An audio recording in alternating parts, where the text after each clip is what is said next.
Sir ने अपने किताब का बता ही दिया। आप सर आपकी यहाँ पे पत्रिका मौजूद है, ये छोटी बात नहीं, बड़ी बात।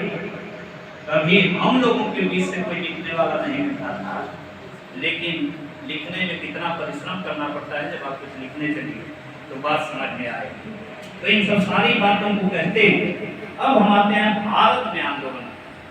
भारत में जो श्रमिक आंदोलन होते हैं, फिर थोड़े ही समय में, बाकी तो संविधान पर सर प्रकाश डालेंगे तो ज्यादा बेहतर रहेगा।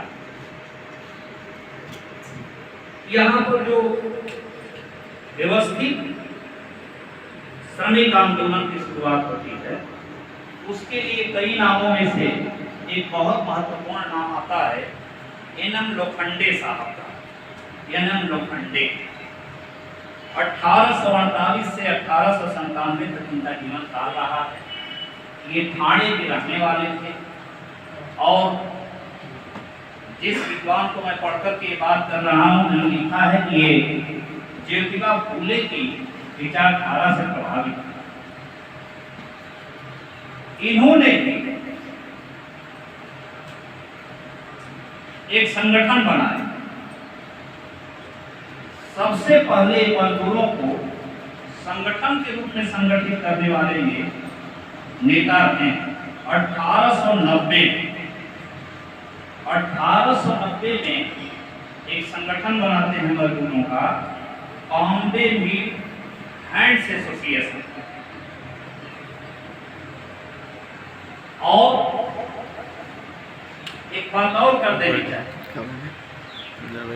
कि जो इंडस्ट्रियल रिवॉल्यूशन होता है, इंडस्ट्रियल रिवॉल्यूशन ब्रिटेन से शुरू होता है। उस रिवॉल्यूशन में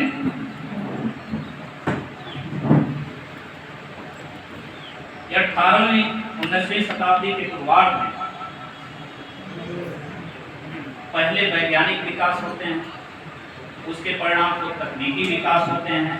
हम कितने वैज्ञानिक टेम्परामेंट रखते हैं नहीं रखते हैं वो अलग विमर्श का विषय हो जाएगा, उस पर बोलेंगे तो लंबा होगा।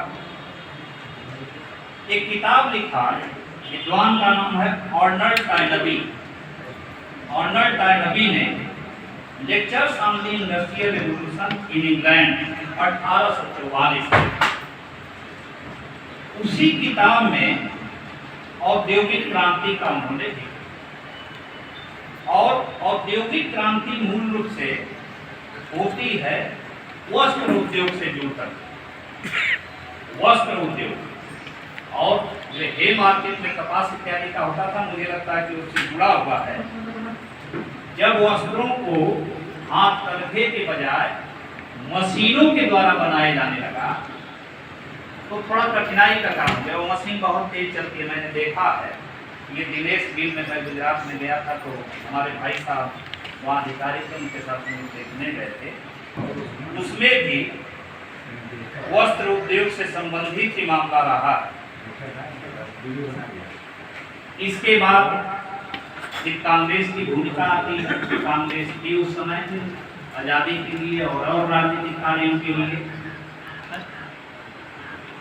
उसमें AITUC बनी, all India trade union Congress. इसका जो गठन होता है 1920 में। 1920 में इसी बीच रूस में रूसी क्रांति हो जाती है। परिणाम ये होता है कि रूसी क्रांति में तो केंद्र में ही मजदूर, यहाँ तो पार्ट टाइम मजदूरों को रखा गया था। यहाँ पूंजीपति भी थे, दूसरे तरह के लोग भी थे, सामंतवादी भी थे। और अगर उनको वर्ण व्यवस्था के हिसाब से देखा जाए तो उसमें सभी थे जो कांग्रेस में काम कर रहे थे। लेकिन रसिया में जो रसिया का रिवॉल्यूशन होता है वो तो मजदूरों को ही केंद्र में रख करके किया गया होता है।